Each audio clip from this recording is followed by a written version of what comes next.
some stuff again. Obviously, the fact that Mineski, they really prioritized that Darkseer pick. They get it first. And Ryo in the first game, he did a good job at farming, but there never really was the opportunity to find a good kind of 5-man vacuum wall against Secret because they just played so well around the team fight. Yeah, they did. And it also had to do with the stages of the game that they're in. In the early game, Mineski wanted to get a lot of ganks off and be aggressive. But in the mid game, when they had no stuns to lock down the Black King Bard Ember Spirit, then they didn't want to fight. So I think that's just a natural progression of the dodging that happened a lot during the game. Here we go. See if he can do it this game. And I mean, in terms of dodging the fight last game, this time with a Tidehunter, you think they'll be looking for more fights in the mid-game Secret? Secret definitely will be. Mineski maybe as well, but it's much more likely that there'll be 4-man engagements while Anti-Mage is somewhere else. Or there'll be fights somewhere where an Anti-Mage could show up to TP to a tower and then join the engagement. Tidehunter offlane versus an Anti-Mage, though, it's not really a good situation because while he can deny Anti-Mage's farming, Anti-Mage will drain his mana, and then Tide is basically just like a walking, damage blocking, mana-less hero. And he is going to have these mangoes, which will help, but there's possibilities that the supports could just leave Anti-Mage in a 1v1 at some point when he has the level advantage over Tide and not really have any threat there. It looks like Secret were looking to get the bottom room, but realizing that Mineski are there, not really wanting to go into a fight. Head up towards the top, Highlight Die. It's forcing Darkseer away from any chance of sneaking in that rune. And looks like they'll both go the respective ways. And in terms of the lane matchups, as you said, starting off, you can imagine that we're going to see a lot of backup for the Anti-Mage down there, and then the rotations will come out from Mineski's lineup? Yes, most likely. Because again, Anti-Mage can just solo versus Tidehunter so easily. It looks like Winter Wyvern will probably be the zoner. This makes sense because Undyne's a lot better at harassing. Obviously, Arctic Burn is really good, but the cooldown is so long that you're kind of limited every 50 seconds. So we'll just probably see a little bit of trading going on between Undyne and the Night Stalker, and some attempt at reducing the Shadow Fiend's farm. And we'll indeed see Raging Potato, of course, this time on the Wind Ranger as opposed to Weehaw himself, who was on it in the game 1. And bottom lane, Cuckoo, getting a fair bit of harassment, didn't skill that blink first, went for the mana break, the more aggressive point to take at this stage, so we can trade hits here with the opponents. And one really good thing that Secret has here is a Dazzle versus an Anti-Mage. It's by far one of the best support counters, at least in the early game. In the late game, it's a little bit more iffy, but in this stage, Shadow Wave does physical damage, and you can basically heal the creeps, which does damage and an AoE around them. So every time Anti-Mage comes up for a last hit, you cast a spell, and that's why Cuckoo lost so much HP there, because Shadow Wave does so much. So he has to be so careful. There it is again, went for a last hit, the Shadow Wave from Dazzle, and Puppey is just pressuring the crap out of the stool lane. I mean, and they need to do this as well, because if Cuckoo gets ahead, if he gets a good timing on the Manta Star, you look at Secret's lineup in terms of stuns, and they're pretty much relying on the Ravage at the later portions to catch out the Anti-Mage. Yeah, it's basically going to be a repeat of what we had last game, but Dazzle's putting so much pressure here on AM that I think things are going really well for Secret, and it's also guaranteeing that Tidehunter gets some experience. Indeed, time and time again, Cuckoo just getting incredibly low. Down to the final tango in a salve. Has of course got Jules backing him up there on that Wyvern, and still just level 1 at 2. We might see him get that point in the Cold Embrace so we can allow the Anti-Mage to stick around and farm topped up. And so the top lane matchup, one that we haven't really talked about, but the Darkseer going up against this Queen of Pain. Expect both heroes to do alright here? Yeah. Pretty easy for Darkseer to get last hits. Eternal Envy on the Queen of Pain likely won't take that much damage from the Ion Shell. So Ryo can do a couple tricky things as Darkseers always can, like getting extra farm, but with Pylight Eye shifting up here, it should be an advantage that goes back to Envy now. Although, have you seen much Envy Quap? It's definitely not one of the ones that he normally goes for. The fact that they picked up both the Quap and the Asset, it's going to be really interesting to see how it works out for the man. It's quite a different playstyle, of course, from the Ember Spirit that we saw him go for in game 1. In some ways, yeah, but in other ways, I would say Ember is very much so an early game hero for a carry. He can be really aggressive, he can rotate and get kills, and as long as Envy's able to do that as well, then I think he's going to be just fine. Yeah. Slight misplay here from Jules on the safe lane. A lot of damage done to Misery, but he's got boots. He's going to be... Look at this double damage on Jesse Vash. The creeps plucking him up a little bit. Puppey's there with the backup, so indeed it's going to be a little bit too hard for Mineski to go on. And he's going to be A-OK, and yeah, top lane as we saw, Pylight Eye now rotating in, just trying to do what he can to harass back the Darkseer. And despite that really good pressure in the start, Cuckoo here on the Anti-Mage is able to catch up to the last hits. I think the reason it's a bit low is dual lanes in the mid lane and the off lane versus the safe Quap is a bit of a weird matchup in the sense that Darkseer makes last hitting a little hard because it's going to be under tower and the Ion Shells are making things hard to predict. So not too surprised to see all the last hits fairly low this game. Indeed, in the mid lane matchup at the moment, pretty even between the two of them. 16 for 3 on Weeha, 14 for 5 on Potato. So obviously having that presence of both of the supports earlier on in the game has worked out for them both, and they'll keep on par. And Weeha, of course, he's playing the SF on the Dire side. We very much, we see a lot of teams like to pick it up on the Radiant because of the easier potential to back up and clear out the stacks. This time he's going to rely on his supports more so to do that and create those stacks for him. And we can see already Puppey in the jungle starting to make those up for the Shadow Fiend. Yeah, Puppey's progression here was great. He started in the off lane, he pressured the crap out of the anti-mage, limited his last hit, so he's slightly behind where he would have been before, and you know, maybe if you get lucky you can get a kill as well. And this also forced the Undying to shift over as well, so it kind of accomplished a lot of things here and really did a lot. And now he goes back stacks to anticipate helping out the Shadow Fiend, and now he can say, okay, I've pressured the map enough, I need to go back and be a little greedy for myself, and to do that he'll pull. Jules is stuck on the Winter Wyvern there, got himself in a bit of a tricky position with the Arctic Burn, so I mean, Paladai's going to come up, and okay, Jesse Vash gets him out there. Tango, Paladai, we're coming right round into the two of them here. Perhaps avoid down onto Jules. He's got that movement speed though here during the night time, so he's going to be alright. He may back off though into a potential win range, and he needs to be aware of a shackle shot. Now it looks like Raging Potato's just looking to clear up the camp here, so Paladai's going to be alright. He didn't just come to harass Jules, he also placed a really good observer ward that's going to spot exactly where the supports are rotating. So now Shadow Fiend knows how aggressive he can be, because they'll see where the Undying is. If Undying's not going mid, then he only has to worry about dying to Wind Ranger, which is pretty unlikely, frankly. It's more opposite to have the opposite happen. So Weeha's going to be able to get a bit extra last hits and advantage out of this mid lane because of that really good observer ward. Well, Jesse Vash and Paladai still just keeping the attention of each other. Bottom lane, we're seeing them do their best to harass Misery back. He's certainly not finding the greatest of CS, but he's getting what a tight end needs, and he's getting the levels here at the moment. Yeah, levels are really what it's about. You hit level 6, you go back to base, and then you organize a gank with somewhere, you get a kill with that, and ultimately you'll go back to farming when your Ravage is down and try to pick up a Blink Dagger. And once you get a Blink, things can be very good for their team. They don't have a lot of follow-up is the only downside, but if they get a good Ravage, it'll allow Envy to set up a better ulti with the Scream. Things like that will make a big difference. Middle tower is under attack. We are now in the mid lane, is starting to break ahead of the Wind Ranger, 35 compared to the 22, and that is still with the stack being there, the Puppey's created. So he's going to have that as well to create even more of a distance between himself and the Wind Ranger. Top lane Envy, nearly level 7, has got that Sonic Wave, so Raya has to be careful how close he gets to getting low. You've got Puppey as well hanging around, maybe seeing if they can go for something. At the moment, 6 minutes in, still no first blood yet coming into sight for either side. He actually stood there to block the camp because that prevented Ryer from being able to pull that. So by him standing there, it means a little bit less farm coming to Darkseer. Puppey gets a single pull off, which normally would push the lane. This is fine because Ryer's always pushing the lane in the counterbalance. So Puppey gets a little bit of levels. He slightly denies what Darkseer gets, and overall a very marginal advantage going to Secret with this play.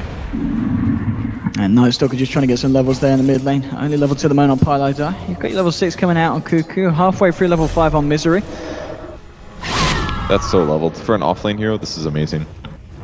If he was here by himself at the start, Undying or Winter Wyvern could have stole his own. They want to go straight in with the Mana Blade. Doesn't do a lot of damage level 1, but it looks for the Splinter Blast and the Tombstone. They're going to get the first blood, and it will go the way of Cuckoo there. So Mineski finding what they were looking for and finally managing to get a kill on the board there. It's actually a great dual lane combo to kill Tidehunter. Tidehunter is very strong to physical right clicks, so heroes that have to do a lot of those to kill somebody, it's a little bit weak, but with Undying you have Decay, lowers his strength and does magic damage. Slorp does magic damage, Splinter Blast does magic damage. They actually dealt with him very, very easily. And a nice use of Mana Void as well. Even though it didn't do that much damage, every little bit helps in terms of magic. Indeed, and that's going to be his close Shred's done. Paladai on the Night Stalker will be looking for that urn. And Misery, he's more than halfway towards getting those arcanes. And they'll continue to trade the farm. And maybe at this point, we'll see the supports be okay. Envy top lane. Very nice indeed. Managed to move in there with the Sonic Wave and burst down the Darkseer. Looks like Rye did not expect that one, hiding behind the tier 1. Did you expect that one? I don't think the Observer did. No, we love you, Pim. It's somebody else's fault, not ours. Right? So pretty good kill there for Envy. He's going to be on cooldown for a while, but this is a period of time where Queen of Pain usually is a little passive. It would be nice to have his ult if he was worried about Mineski actually roaming and ganking, but they don't really have the best ganking supports. Winter Wyvern and Undyne aren't really known for that. But with that said, Jules is actually doing pretty good on levels. He's almost level 6. He just hit 5 here. And when he does hit 6, ganking for him is actually a real possibility that could happen. Yeah, especially if they manage to do it in tandem with the Darkseers. Ryo's been having a great time at the top. Level 7, he's really recovered from the fact that he was getting harassed back at the start. He's starting to get that CS. Envy looking to wrap around protection. Same time, mid lane, they're going on Parlay down with the focus fire. They'll get it. Raging Potato picks up that kill. And a second pick off now for Mineski. That's a really big kill. Not really expecting Wind Rangers in most cases to get CS. I feel like Raging Potato is doing worse in this lane though than he should be. Like obviously Weeha's playing Shadow Fiends and Shadow Fiend can farm very rapidly and he got stacks, but he's sitting like half of the CS. Yeah. I really feel like it's a big difference. A top tier Wind Ranger player like Sumail or something like that would be able to be semi-competitive in matchups that aren't maybe in his advantage. So I feel like he has been LS hit a bit. He did get pressured a little bit as well, but his CS is quite a ways behind Shadow Fiends and that could really add up over the course of the game. Cuckoo now with the Perseverance. Of course, looking for as best of a timing as he can get on that Battle Fury. And of course, Envy, we're yet to see him leave the lane. Level 8 at the moment. At this point, is he just reliant on the crop to farm at the first item, maybe something like an Orchid, and then look to be a little bit more mobile across the map? It's definitely going to be an Orchid game, yeah. Just because it helps him kill the Wind Ranger, it helps him really pressure the Anti-Mage. So there's a huge timing window there. If you get your Orchid at a really early time, like before Anti-Mage gets Manto, which is more towards the 20-minute mark. So if you get your Orchid any time before 20 minutes, Anti-Mage is a pretty straightforward gank. Queen of Pain plus 1 other damage source means a dead Anti-Mage. Now, they don't have the best damage sources this game. It's a Dazzle, a Night Stalker. Shadow Fiend isn't that mobile, so it's hard for him to gank the AM, but the Orchid alone will give them a lot of options towards shutting down this Anti-Mage and delaying his Manta style, which is really where he gets strong at team fighting. So Orchid is definitely going to need to play here. I want to talk about this, a bit of an unusual one coming out from Weeha. Brown Boots, Aquila, Shadowblade. Not weird at all, man. He's been doing this all tournament. Okay. Grabs the Shadowblade, and this allows him to help gank the Anti-Mage. I mean, this is the Weeha build then. It's not something that other SFs normally emulate. I mean, it is a very, very old school build, and going back pubs like 6 years and stuff like that, Shadow Fiends would consistently build Shadowblade, but it's coming back a little in the pro scene just because it turns a Shadow Fiend from a passive sieging hero who would normally grab like Mech, Sanjinyasha, BKB into a hero that can grab Shadowblade, get a kill or two using an ultimate, like a freebie kill, and then buying those tanky items. So it's just a slightly different play style. It's more oriented around ganks, and that's exactly what he's going to try for. Absolutely, straight up. As soon as it comes out, moves to the bottom lane. He's going to look to try and set up. He's got the level 2 Requiem, looking for the timing. Oh, the Sentry. They've watched the replays. Yeah. They know Weeha is going to go for those kind of things. And oh, Shackle onto Envy, landing onto the one tree next to him there. Vacuum back as well, but they don't quite have the control. Envy will be able to blink it out. Misery is there and does have that Ravage if they want to try and turn. Sonic Wave is up as well. If Mineski come too close to this Tidehunter, Misery may just want to look to pop it. They're coming up the lane. Misery's there hiding. He's going to move forward. There's your Ravage. Sonic waits to follow up as well. Straight into the middle. There's one. They get the Shadow Strike counter. Potato. He did get the win run off, but I'm sure they'll chase this down for a second kill. TP reactions are coming through, and that's going to be enough to turn this. They're going to force Misery back. They've got the Arctic Burn slowed down. Envy's still sticking about for this. In fact, he blinks forward. He wants to try and get the kill, but he can't quite close the count. And now the slow's on him. Envy could be in trouble. He's desperate for the kill. There we go. He does get it, but now is he going to be able to get himself out? He's got a TP. He's got to blink in 2 seconds. I think he's going to be fine. He's going to get away with this. He blinks. He TPs. He got the kill, and he gets himself home. Envy. That was looking scary, man. That Arctic Burn helped so much. Envy blinked aggressively, and he was just a bit too far away. Wind Ranger was trying to kite, but just didn't have the cooldown on her abilities. Maybe if she didn't waste a Shackle shot on the Tidehunter, she could have killed Envy there, but she did use it. I'm sure that was one of the factors that said Envy felt comfortable going for that dive. So really well played by him getting that kill. Oh, Winter's Curse straight up onto Pilot Die, trying to look to set up a killer for Kuka, but the 6 charges are there, and the Mana Void, it's not going to do too much. We'll just force Secret back fairly low, and there is backup coming from Mineski if they want to try and jump in behind the tower. The creep wave pushing through, and Pilot Die realizes he's got to get himself out. He'll TP back to base. Envy continuing to pressure onto the mid, and thanks to that kill as well, more than halfway towards finishing off that Orchid now on this Queen of Pain. Yeah, every kill that he gets is so important because it's making it harder for Anti-Mage to get that second item. He's getting close to his Battlefield. Again, another Sentry Ward going to spot out Weehaw. Shadowblade not really providing a lot other than allowing him to farm a little faster and move around the map undetected. Also means that his opponents, it's going to cost them money just to gank the Shadow Fiend in addition to their time. So the Shadowblade does have a lot of uses here. And even if he hasn't gotten a kill yet with his ultimate, it still makes a huge threat. The supports can't just idly sit next to a creep wave and farm there. They have to sit together, they have to sit by sentries, they have to spend their very little money on protecting their carries. And it limits him in other ways. Wyvern would love to have an Arcane Boots right now. He would have them if he didn't have to buy that pair of sentries earlier. Starting putting the pressure onto Mineski, but it looks like this is going to be the chance that Mineski are going to take to look for some pressure of their own. They're smoked up, moving towards the bottom. They've got both Weehaw and Pylai Die here on the side of Secret. We'll see if they can get the jump here. Are they going to be able to do this though? Because they're fairly tanky. Pylai Die's caught between three. Jesse Vash is also moving in. Pylai Die looking to see if he can take the courier. He's going to pop the Night Stalker, but the slows are too much. He's trying to get himself out of there, but the vacuum's down and they'll get themselves the Night Stalker. So they take down the NS. He will be out for the count.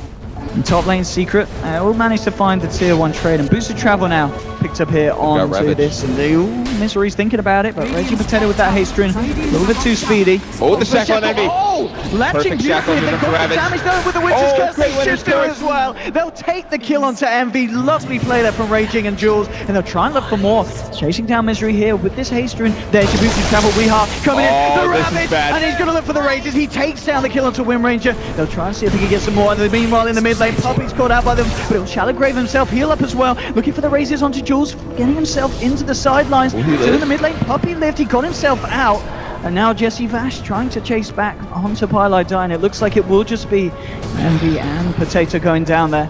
No one else to fall. Man, that Winter Wyvern ult was so smart. It prevented the Ravage from coming. If the Ravage happened, they were probably not going to get that kill, but it guaranteed the extra stun. The Ravage was delayed, and they scored that kill. Wind Ranger did go a little overly aggressive. I don't know if he saw or heard the TP or not, but that Ravage absolutely wrecked him. And luckily, Weehaw made the right play as well. He didn't wait for the Requiem. He just did the easy hit raise because there was no wind run. So, nice plays there by both teams, really. And Misery now, he's got the mech complete here on the Tidehunter. And Envy just short of the goal for the recipe for his completed Orchid.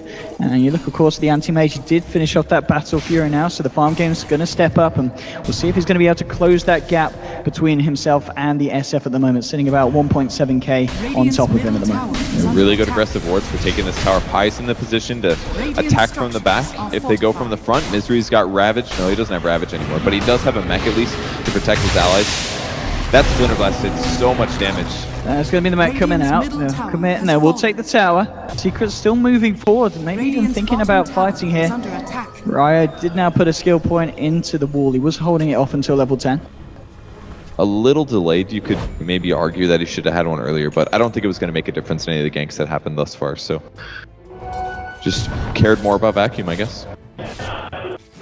And again, a pretty careful game between both sides. With 16 minutes in, it's just 4 for 4, but both are looking for blood now, especially with that Orchid done on the quap. Secret, fairly deep here at the moment. Mineski actually smoked up around the mid lane, hoping that Secret were going to come in for a bit of action. It's not going to happen in especially 25 seconds until that Ravage is back online for Misery. They'll probably want to wait for that before they try and fight again. Instead, they just going to go? Focus on mid. Smoke was used by Secret. They're going to come from the back. Jesse Vash in trouble. Yeah, drops down the tombstone here. They'll focus out, take it down. There's your curse. They want some Misery. The wall's down as well. It's a lot of illusions. But Weave comes out here from Puppy. Secret's still looking pretty good. They're focusing the attention towards the Darkseer. He'll put the mech, but he's going to get popped himself. That's the Darkseer down. Puppy Shallow Graving himself. Mech goes through Misery. There's your Mana Void. Secret's going to fall here. And this illusion here of the Shadow Fiend's doing a fair bit. Weehaw looking for the Requiem, the Sonic Wave as well. He's actually going to hold on to the Requiem because they don't need it. Double kill for the SF as he manages to raise down the Undying as well. And looks like this one will end as a 3-for-1, and Secret do come out on top. Even though it was a very nice curse and a very nice wall, it just wasn't enough against the sustain, the heal that Puppy could provide. It was just a perfect positioning from Secret, basically. Mineski really didn't expect to be attacked from the back. They thought maybe from the top, through the river, from the left side, right side river. It came from the back, and Secret's positioning there just gave them really good tactical information. You could maybe criticize the Radiant Wards a bit. Did just blink into this. I don't know if Envy's going to have the damage. It's going to be very close. Yeah, he should be fine. 2 points in the shield. If he had ult, easy kill, but he did use it in that fight, so. A rare no kill on anti-mage there when he gets orchided by Queen of Pain. And that's got to be a bit, going back to that last team fight, it's got to be a worry for Mineski, because they did use the curse, they used the wall, and they lost to a team fight to Secret, and Secret didn't even use the Ravage, and they didn't even need to use the Requiem on Weehar as well. Well, actually, Tidehunter is kind of a good Winter's Curse target, really, because he's got damage block. If his allies hit him, he's going to be taking a whole lot less of that, plus his armor is high. That wasn't really a huge amount of damage. I wasn't sure if Shadow Fiend was in there or not. That would be the one hero they have that could do a lot to him, but killing him during that is really going to be about focusing him down with their cores, and they just don't have a lot of burst damage. Normally you'd expect to see like a Queen of Pain on an average team nowadays, but they didn't have any magic bursts like that. It's like they can damage Amp with Undying, but it isn't until Anti-Mage gets really farmed, or Wind Ranger gets a good focus fire on the person that they Winter's Curse, until that person is really threatened. So it's going to be a while until Winter's Curse really feels strong, other than for the defensive standpoint, like the fact that it stuns. Pilotai moving in top. Shackle's not going to latch to get the silence onto Raging Misery, and Envy are there as well. They'll look to get the kill on the Wind Ranger and they'll get it. He's now down for 50 seconds. No stun. I thought he was going to get stunned, dude. Did you see that net creep? I didn't actually. What if they used a Helm of the Dominator on the net creep and then stunned him with that? That would have been cool. If there was a Helm of the Dominator. Well, nonetheless, they get the kill.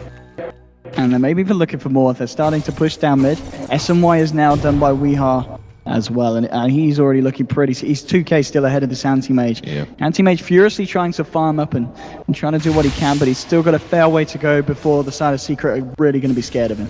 I feel like Secret's definitely winning the vision and mobility war. They're moving in good positions. Their wards are not getting dewarded, whereas Mineski's wards are getting dewarded. They've got some decent ones here, but they're pretty standard spots. And Secret just seems to be on the better page for that. And it's so important. The last fight was won because Secret had better wards and they had better positioning. Pilotai leading it in towards the mid. You're going to get Weehar coming in with his Shadow Blade.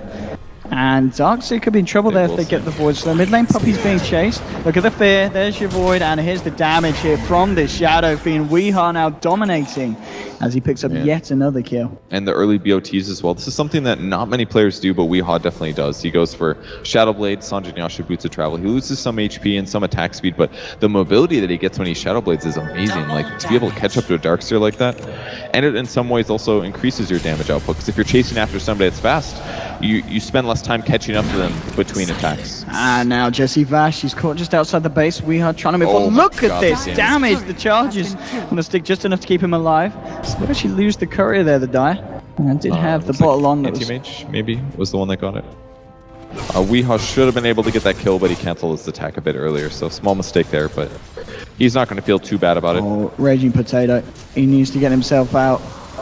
He's got a win run, he's got a TP and hope for the best. He's looking to hide here. Can they get the cancel? Can they get the vision? Yes, they can. They've got the Void out, and that's going to be Potato going down.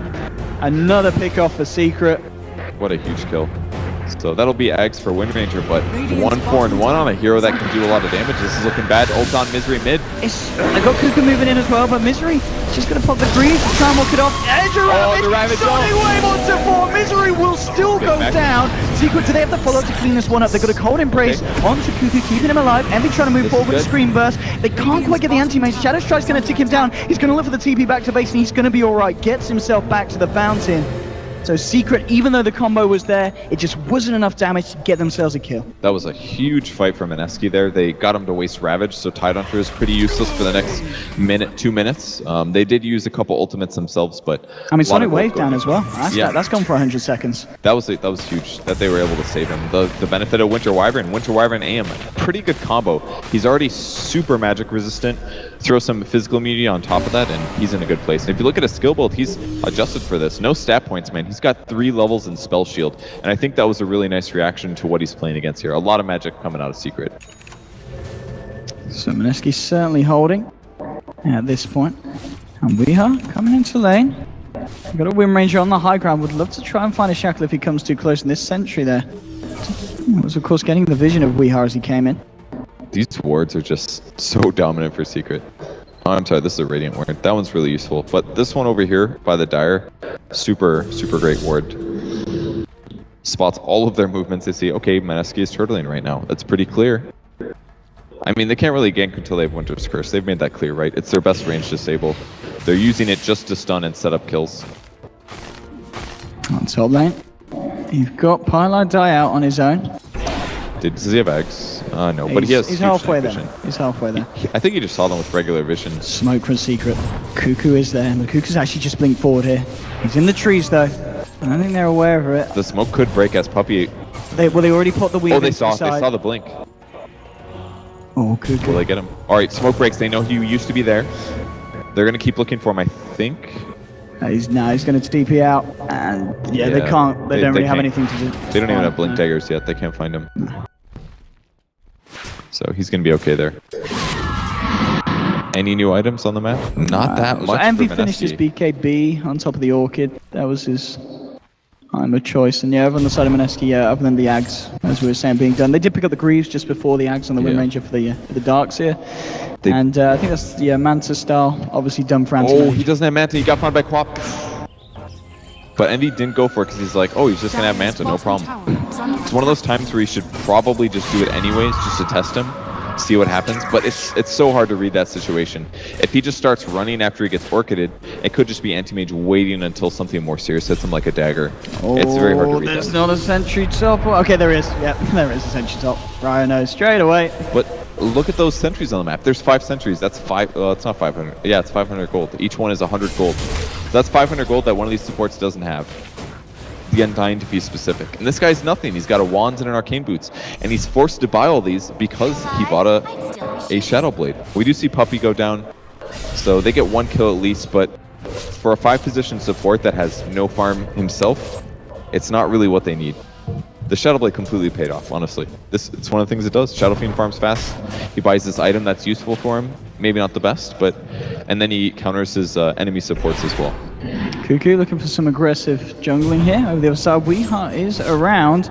He's going to try for this. He's going to go for the TP anyway. Cuckoo nowhere to stop it.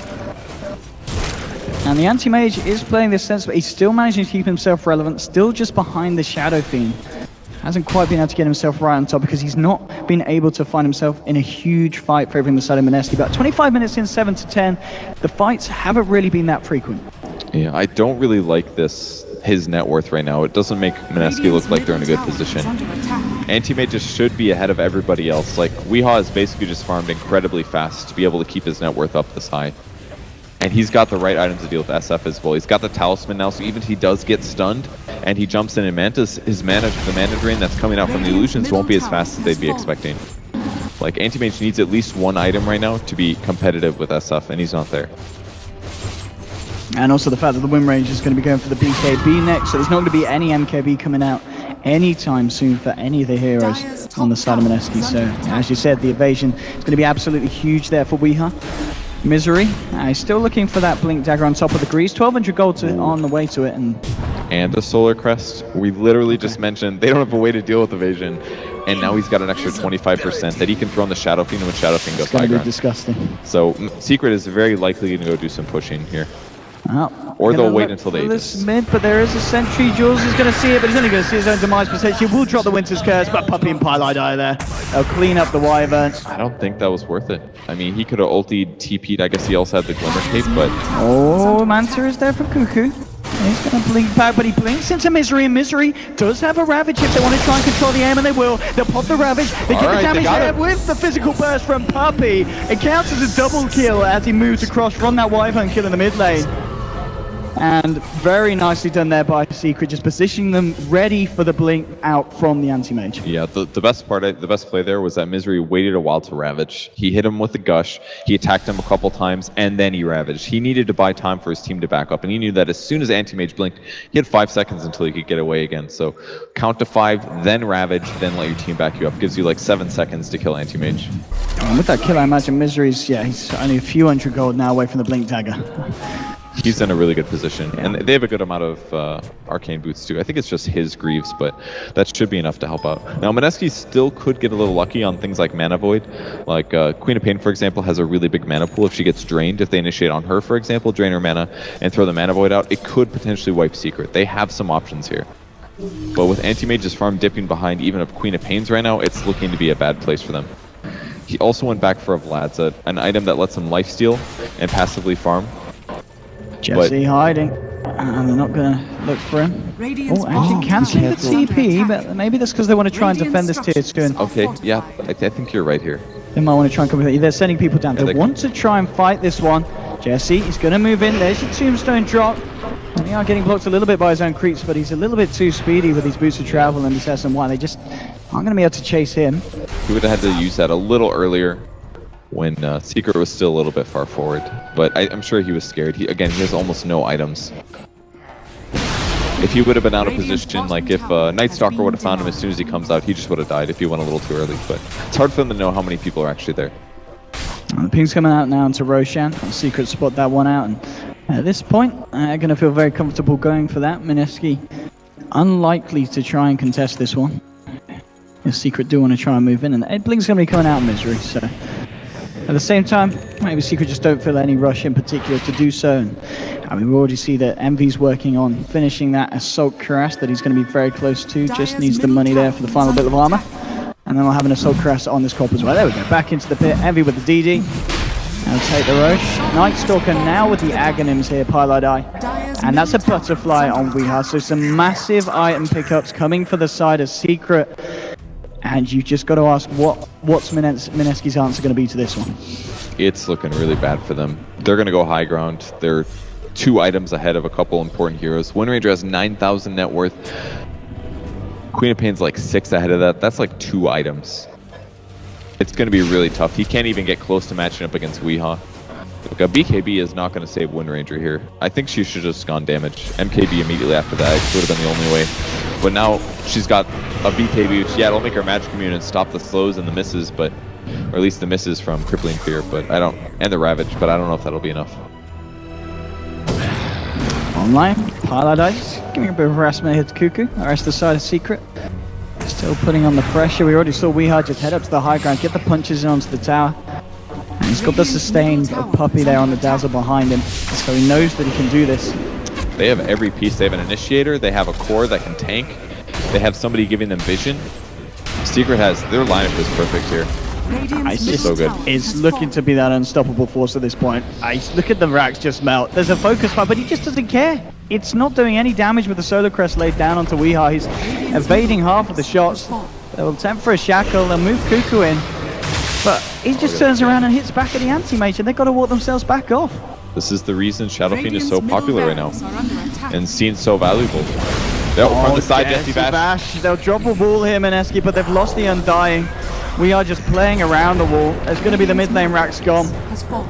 And now they head down to the bottom to look for more. Cuckoo blinking out. And he's going to blink forward. Cuckoo popping the Manta. They'll get the silence on the right one. Envy's lost a lot of mana. Who will now pop the BKB, try and right click back onto Cuckoo. They'll take down the anti-mage. Unstoppable for Weeha as he also takes down the Winter Wyvern.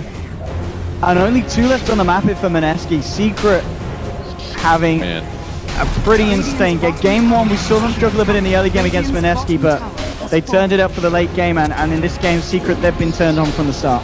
They are just completely outclassing Mineski in this game. They got so much more farm naturally. There's the Ravage straight in, and they'll look to find some kills with this one. Right, will pop the Greaves. There'll be a buyback from Anti-Mage. Nice mana void onto Envy. Envy will blink himself out. Now put the man to look towards Misery. It's a vacuum, but there's no wall to follow up at this point, and Puppy's there with the Shadow Waves. They'll heal themselves back up, and Weeha just continues to sit there, go for the objectives, hit Zerax, and they'll take a second set down away from the side of Mineski here.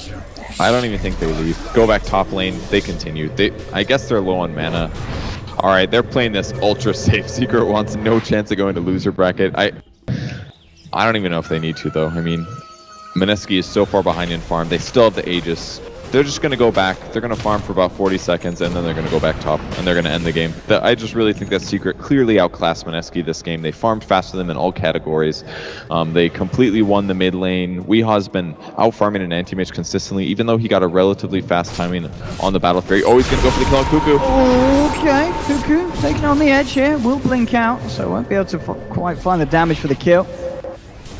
Scaring away the anti-mage. But yeah, as you said, the fact that this Shadow Fiend 8k ahead of this anti-mage. Yeah, I almost feel a little bad for Mineski in the sense that Don't you think they would have rather been matched up against somebody else in the winner bracket round? I think they're a very good team, and they definitely can match up against some of the other teams, but against Secret, arguably one of the best teams, top 2, top 3 teams in the entire tournament, they're very far behind this game. And there we go, MV just moving forward. There's an MKB now on Weehar as well. It's just getting scary and scarier. Mineski are smoked up. They're going to look for an engagement. They've got all the ultimates. It's Misery, the one that's revealing himself at the moment in the lane. At the same time, Envy's going to find the pick of onto Room Ranger, so they've already taken out Raging Potato. Cuckoo will blink himself out, and they'll enter the fight here. Envy, they'll drop the wall on him, but the BKB's out from the man. There's just Sonic Wave flying through. Does actually clip both Jules and the Darkseer. They'll get off the Winter's Curse. Turning on to Envy. Can they actually kill him in time? No, it's a double kill for Envy. Monster kill streak for Weehar. Make that a triple kill. And Secret playing on a totally different level to that of Mineski in this game, and they take it 33 minutes in, 20-7, Purge. They made that look pretty straightforward, honestly. Won all their lanes, got the items they needed. Yeah, they died here and there. Mineski had a couple good ganks and stuff like that, but they just consistently stayed ahead in farm, in warding. They always knew where their opponents were, and they never let them get a really good team fight. Absolutely not. And we saw, though, in game 1, Mineski, there's still a bit of hope for them. These guys, they can step it up, but as we saw there, they just couldn't do it to the same level as Team Secret. But they will, of course, get another chance. Be in upper bracket, they'll be knocked down. In a best of 1, maybe Mineski can do it.